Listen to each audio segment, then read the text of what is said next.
রহমানের ৬ নম্বর গুণ হলো আল্লাহ পাকের সাথে শিরিক না করা। শিরিক করা অর্থাৎ আল্লাহ পাকের সাথে কাউকে শরীক করা, এটা হলো শিরিক করা। এবং এই শিরিক অনেক প্রকার আমরা করে থাকি।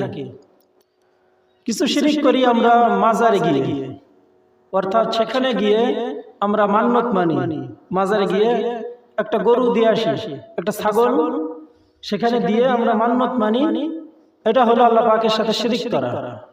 যদি এই শিরিক আমরা করি তাহলে আমাদের ঈমান থাকবে না। তাহলে ইবাদুর রহমানের ৭ নম্বর গুণ ৬ নম্বর গুণ হলো যে আল্লাহ পাকের সাথে কাউকে শিরিক না করা। এবং আমরা যখনই কোনো কিছু চাইবো এটা আল্লাহ পাকের কাছে চাইতে হবে। যদি আমরা আল্লাহ পাক ব্যতীত কোনো মাজারে গিয়ে কিছু চাই তাহলে এটা আল্লাহ পাকের সাথে শিরিক করা হবে, শিরিক ফিল ইবাদত। যদি আমরা মাজারে গিয়ে কোনো ব্যক্তির কাছে চাই, তো ইবাদুর রহমান যিনি হবেন তার গুণ হলো সে আল্লাহ পাকের সাথে শিরিক করবে না।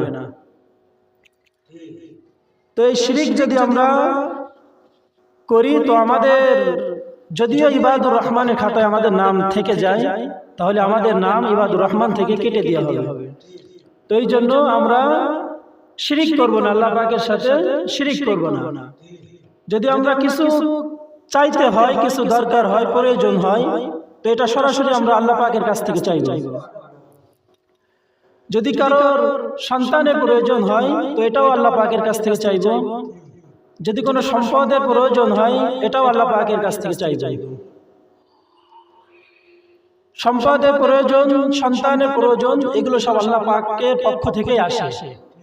আর আল্লাহ তাআলা বলেন যে তোমরা আমাকে ছাড়া যদি অন্য কারোর কাছ থেকে কিছু আশা করো তো অতটুকু তুমি পাবা যতটুকু আমি তোমার ভাগ্যে লিখে দিয়েছি।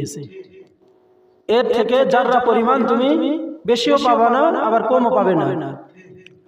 সুতরাং যা কিছু চাইবো আল্লাহ পাকের কাছ থেকেই আমাদের চাইতে হবে। আল্লাহ ছাড়া অন্য কারোর কাছে চাওয়া এটা শিরিক। এই কারণে হযরত থানবী রাহমাতুল্লাহ আলাইহি তিনি যখনই কোনো কিছু চাইতেন আল্লাহ তাআলার কাছ থেকে চাইতেন। এবং তিনি তার কিতাবে এটাও লিখেছেন যে যদি কোনো বান্দার একটা জুতার ফিতাও প্রয়োজন হয় সেজন্য আল্লাহ তাআলার কাছ থেকে জুতার ফিতা চেয়ে নেয়, কারণ সে যে জুতাটা পায়ে পড়বে এই পাটা আল্লাহ তাআলার দান। সে যদি জুতার ফিতা চাইতে হয় ছিঁড়ে যায় তো সেজন্য আল্লাহ তাআলার কাছে আগে চায়।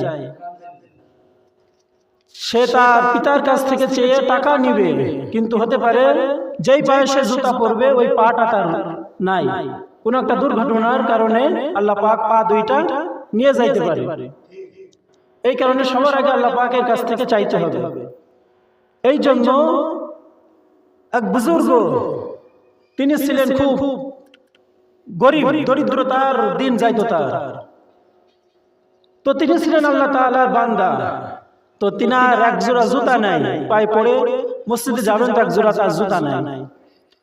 তো তিনি খালি পায়ে মসজিদে গেলেন এবং মসজিদে নামাজ আদায় করলেন এবং আল্লাহ পাকের কাছে বলতেছেন মনে মনে যে আল্লাহ আমার এক জোড়া জুতা নাই, অর্থাৎ তার মুখ দ্বারা শুকরিয়া বাইর হচ্ছে না, অর্থাৎ আল্লাহ পাকের যে শুকরিয়া করবে সে শুকরিয়া না করে আফসোস করতেছে যে আমার এক জোড়া জুতা নাই। তো তিনি নামাজ শেষ করলেন। নামাজের পরে মসজিদ থেকে বাইর হওয়ার সময় দেখেন কিছু ভিক্ষুক ভিক্ষা করতেছে। তিনি লক্ষ্য করে দেখলেন যে ভিখারীদের পা নাই।